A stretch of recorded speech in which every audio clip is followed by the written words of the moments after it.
do the roll call votes as well. So the meeting has been called to order, the June 24th Design and Project Review Committee, and everyone is being recorded right now. Would somebody like to move to make a suspension of the rules? I'll make a motion to suspend the rules to allow members to participate electronically or by telephone. Second. Okay. Now we will call the roll. Michael Griffith, are you ready? Okay.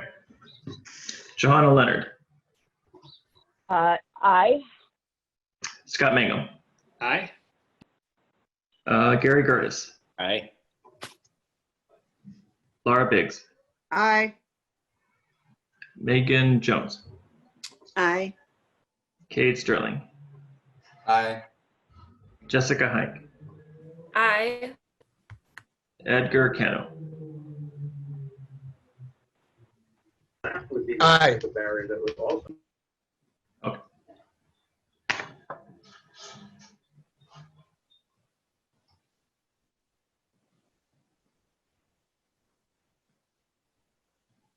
All right, so is that everybody? I believe it's everybody. Okay, cool. All right, great. So we have 2 meeting minutes. Would somebody like to move the meeting minutes? I'll make a motion that we approve. Second. All right, let's call the roll. Johanna Leonard. Yes. Scott Mangum. Aye. Gary Gertis. Aye. Laura Biggs. Aye. Megan Jones. Aye. Cade Sterling. Aye.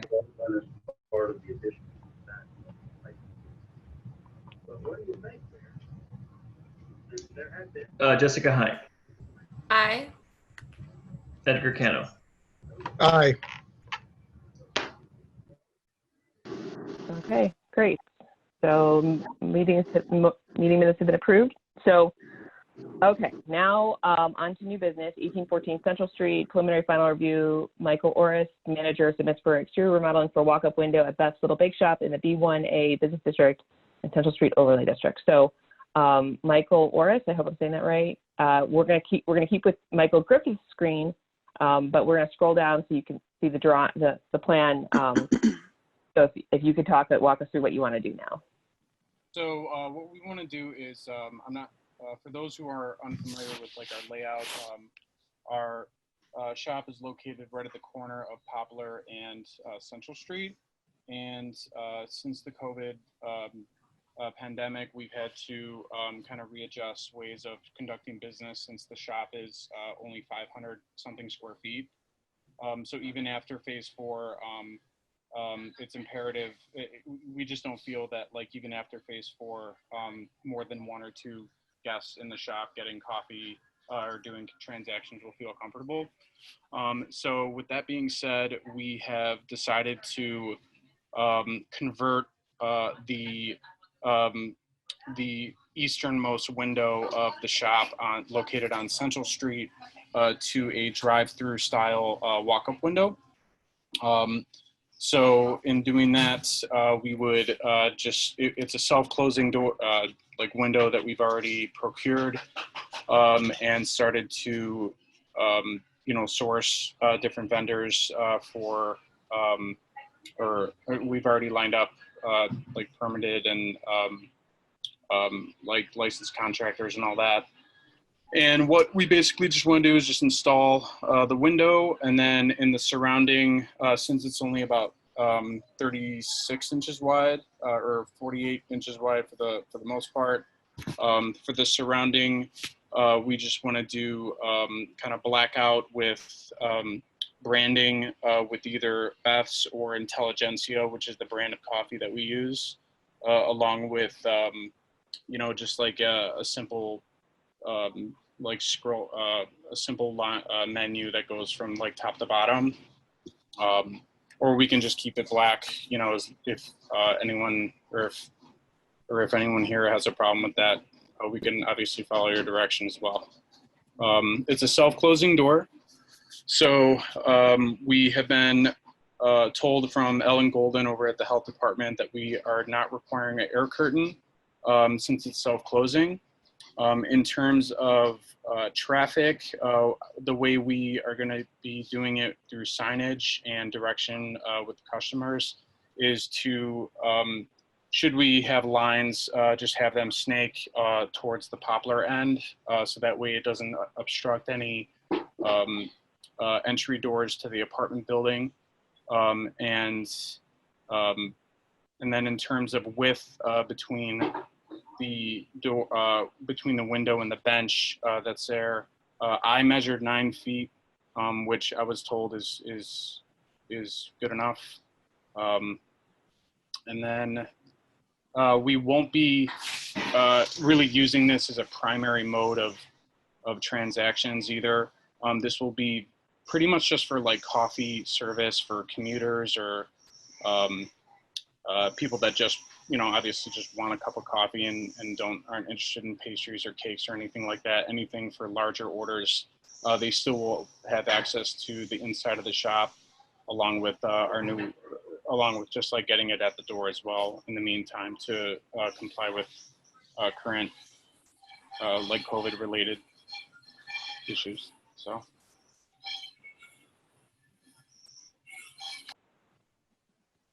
And that's the long and short of it. If anyone has any questions or if I left out any information, please let me know. Michael Griffith, could you zoom in on where the window's placed on the facade? Which I think is the next slide. Yeah.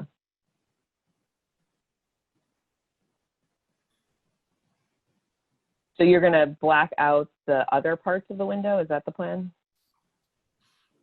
Yeah, and utilize like for instance, like right below the window. I'm sorry, I'm gonna put you on hold.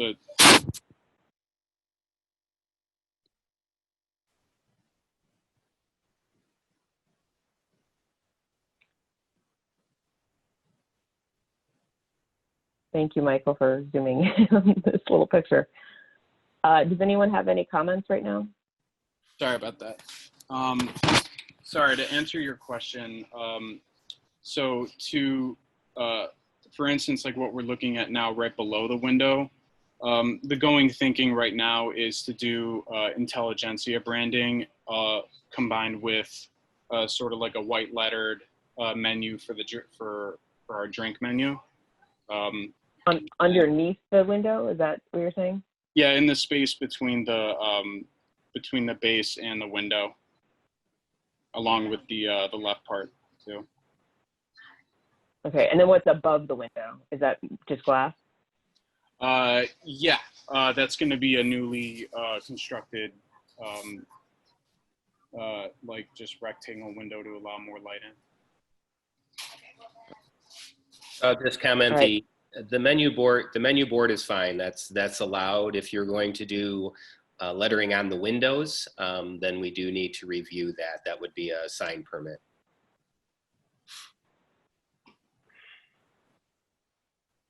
And just to be clear, can we, in the instance of getting it off the ground and installed, like can we do that, black it out, and then do the signage permit after we go over design? Sure, yes. Yeah. And Gary, is that a variance or is that just a sign permit? It's just a sign permit. Yeah. It's pretty much, we allow 25% of the window space to be utilized for signage. Again, the menu board is exempt. You do not need permit for the menu board. And then the only other comment is that we do need an application for the use of your outdoor dining space. Permit fees have been waived this year, but we still need the application so that we have your certificate of insurance and your hold harmless agreement. So if you can just use that online application and submit that, I know you've had it in past years, so just use that online application, submit application so that we can issue that permit. Would that just, we already have an outdoor cafe over on the Poplar side, so. Right, which requires permit each year. Oh, okay. Just a question for the applicant. Are there any interior modifications to the store being planned to facilitate the new window? No, not really at all. One of the main reasons we're putting it at that window is that's where our retail station and coffee station is already placed.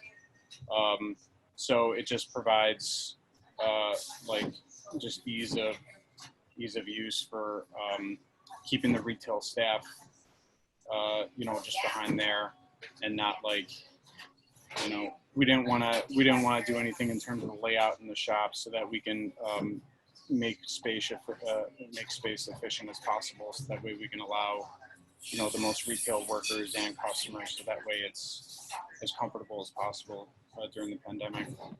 Okay, that makes sense. Thank you. Quick comment. I guess I kind of have trouble supporting it if you black out that portion of the window and reduce the transparency. I guess my preference would be to keep the window glass and to just do lettering on the window. I don't really know why it needs to be blacked out. So that's my preference. Are you referring to the black below the window? Correct. Yeah. Mm-hmm. Okay. Yeah. So we could do like a rectangle, basically rectangle windows above and below the window is what you're saying? Yeah, that would be preferable to me.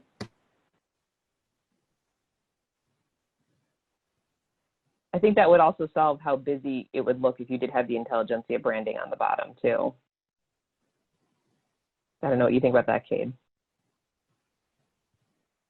Yeah, I mean, I agree. It could look, I would have to see it, but I think, yeah, it could look a little busy with that. But again, I don't have a huge problem if you put some kind of lettering on the window, even if it's not in that location, if it's somewhere else. And that's something I could support. I think the busiest that was just going through our initial discussion so far is just a big rectangular, like red Intelligentsia sign. If it's too busy though, and you want a window instead, we can just do like a decal over the window as well. That we would be completely fine with. Obviously, it would accomplish the same task. Are there any other comments or questions?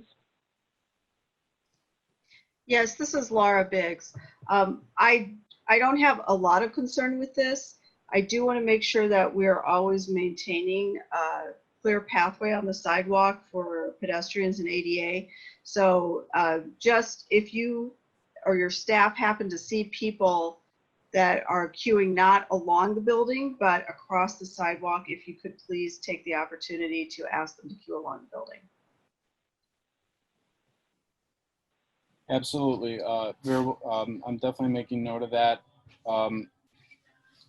In the meantime, I've actually been, kind of since we were able to open up our patio again and conducting transactions, some people like to wait outside, and during really busy periods as of late, I've been doing almost like just that. Like I just kind of like making sure that everyone's not like crowding and kind of making a line instead of people just scattered around like they're at a concert or something like that.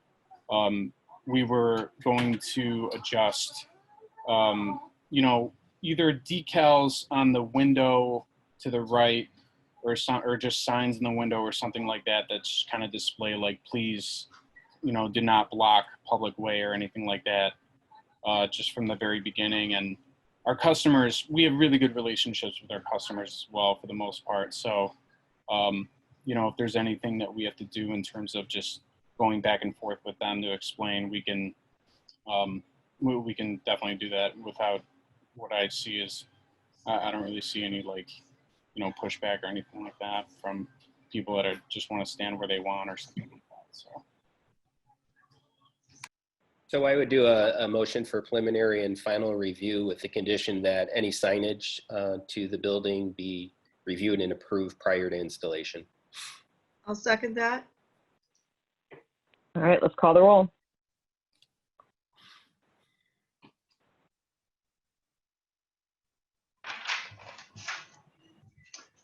Johanna Leonard, Yes.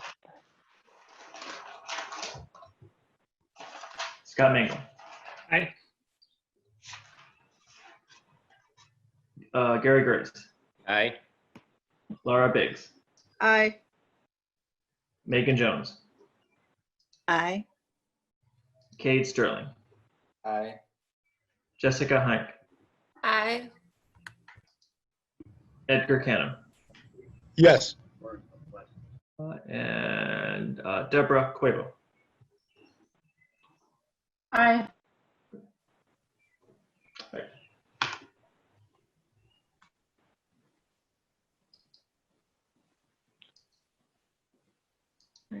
Is that everybody?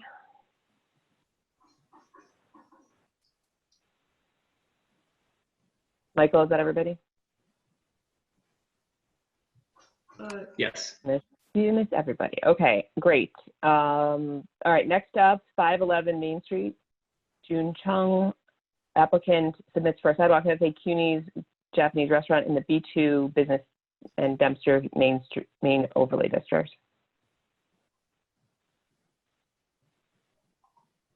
I'm sorry to interrupt, but I can just go ahead and log off now, right? Yes, you may. Thank you for your time. Thank you very much, everybody. I appreciate it. You have a good day. And don't forget to get that sidewalk cafe application in. Will do. Thanks. Thank you.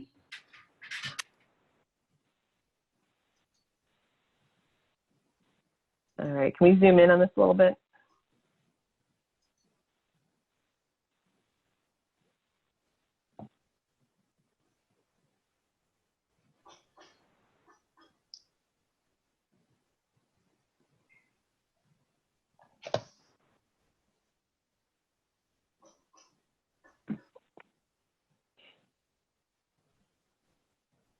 All right, is there anybody on here from CUNY? No, okay. Gary, did you have any contact with the applicant? Yes. So this is actually a revised plan. The included dimensions from building to curb line and from table to curb line. Invitation was sent to the applicant. So this was conditionally approved. So they did get approval to set this up, conditioned on, DAPR approval and DAPR comments. So I would do a motion to approve this subject to city inspection for social distancing and pedestrian pathway, sorry. Thank you. Is there a second? I'll second. Okay, Michael, call the roll, please.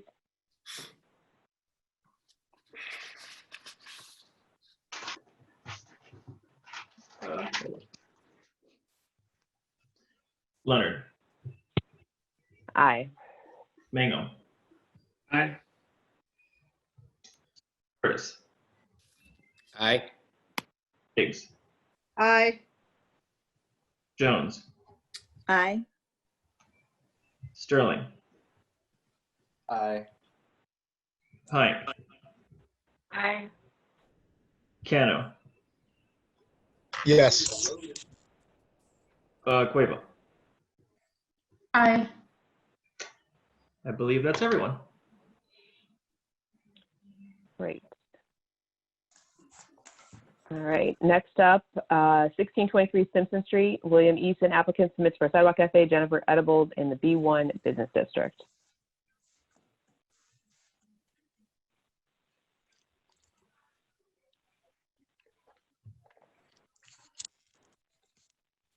All right, is there somebody from Jennifer's Edibles on here?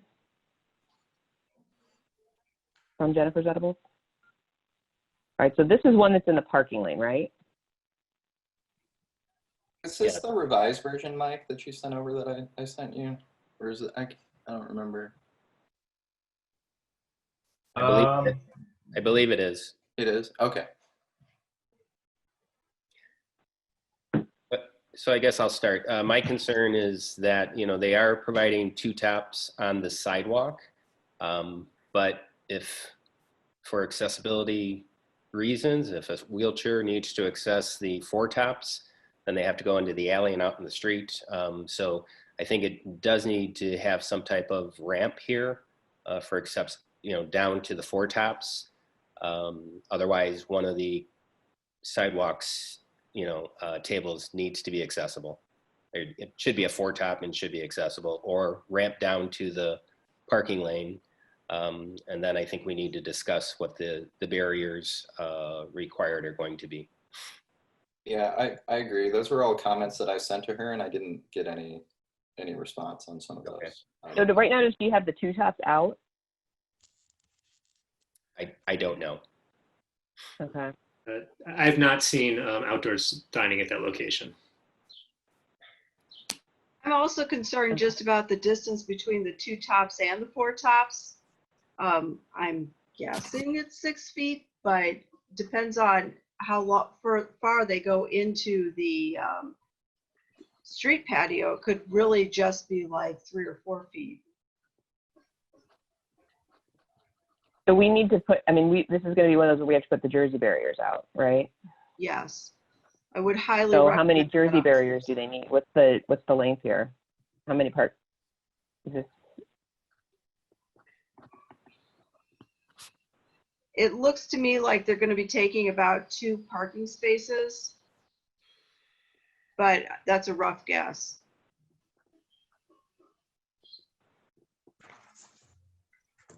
This area And is the ramp that we're talking about, what would that be? What do we tell them for putting a ramp in? Like, is there even enough ability to do a slope here that would accommodate the turning radius of a wheelchair into the parking lane? Or do we have a requirement that this even be accessible if there's already tables on the street available? Typically if there's tables on the sidewalk, I'd be fine with that. I guess my concern here is that there's 2 different types of tables. You got 2 tops on the sidewalk and 4 tops down below, so that's my concern, is that, if they've got a party of 4 and one is in a wheelchair, then they don't have proper accessibility to that space. I think it's achievable. I think, Cade's worked with a couple of the other applicants in providing ramp. So I think it's achievable to provide a ramp. Otherwise, like I said, I'd like to see it, either a 4 top up, on the sidewalk, or, accessibility to the parking lane. And this isn't the revised version. So there is a more detailed version where she says that the space is 30 feet on the street that they're going to occupy, which I sent to you a few days ago, Mike, but I could share it on my screen if that's easier. Cade, why don't you share it on your screen? Yeah, hold on.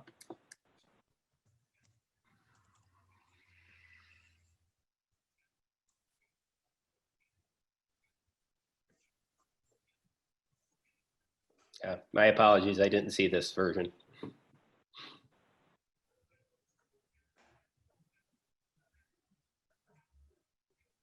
Everyone's head just tips over. All right, so it looks like there's a table closer to the building now, right?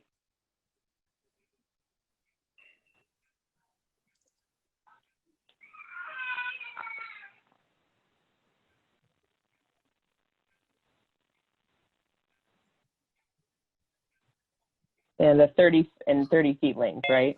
Is that what I'm seeing? Yes. All right, so how many Jersey barriers is that? Do we have them at this point, Iker?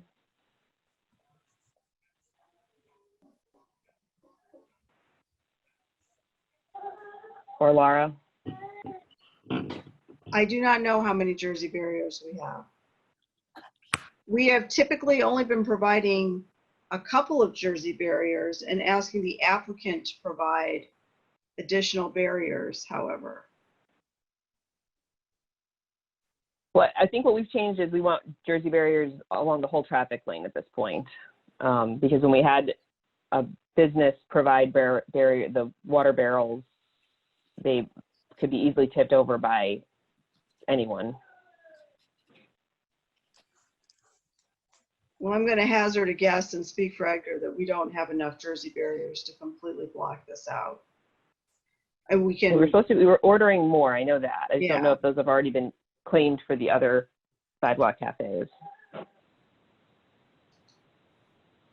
Also, in this current diagram, the 3-foot 4-inch four tops that are on the street are only 6 feet apart, and it doesn't indicate, like if somebody's sitting in chairs, what the distance is. I don't know if that's supposed to be assumed within the 3-foot 4-inch.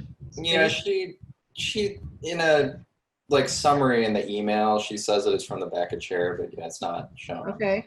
Mhm.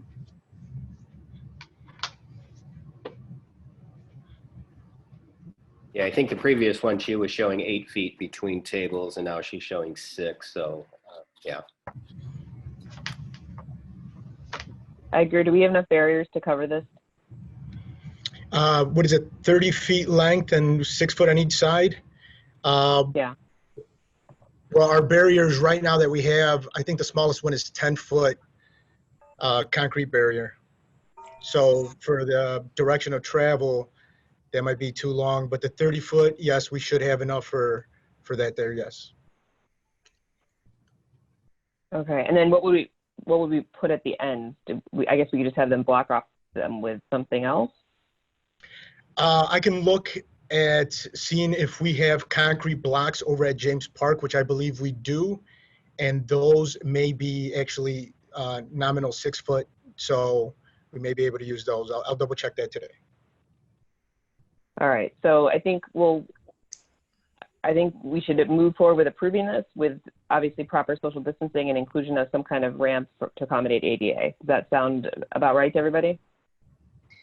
I would like to make the caveat, though, that until the barrier's in place, they shouldn't set up. The drive lanes on Simpson are so wide that the speed is much higher than in the downtown area. Agreed. But they can set up the table on the sidewalk, though. The sidewalk table's fine. All right, would somebody like to make that motion? I will make that motion. Second. All right, let's call the roll. Mike, did you get that exact motion? That was a little. Yeah, I was trying to Battery. remember it. I make a motion for approval contingent on the ramp down to the parking area being installed, and that there is 6 foot distance between where the patrons sit, not just between the tables. Proper social distancing to be maintained. I just make up the motions anyway. Conditions. Sounds fair. We're being recorded. Stop saying all these things. Stop saying all these things. No, Okay, I'm and then kidding, the I'm other piece kidding. is that no dining will be set up in the parking lane until the barriers have been installed. Yeah.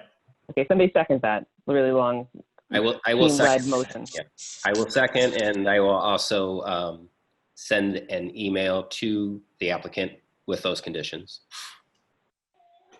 Okay, all right, let's call the roll now. Leonard. I'm sorry, Knighton. Mangum. Aye. Gertis. Aye. Biggs. Aye. Jones. Aye. Sterling. Aye. Hank. Aye. No. Aye. Quavo. Aye. And so Mario. Somebody. Okay. All right, that's everyone. Great, thank you. So the motion passes. I think that covers everything, right? There was nothing else? Right, yes. I'll make a okay. motion. we Uh, adjourn. Yeah, real quick, I just want to go over some procedures before we move to adjourn. Gary's point on sidewalk cafes, and it's a multi-part piece because then Cade is also helping with some of the technical assistance, particularly as it relates to the parking lanes, and then Public Works is handling the installation of these barriers. And there is a cost associated with the install and the removal of these of these barricades because it's a bit time consuming and costly for the city. But it's a pandemic and that's what we're doing right now. So any questions? Okay, great. Is there a second to Laura's motion? Second? All right, let's call the roll.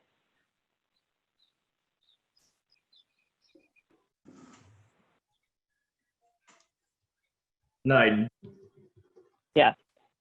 Mangum, Aye. Curtis, Aye.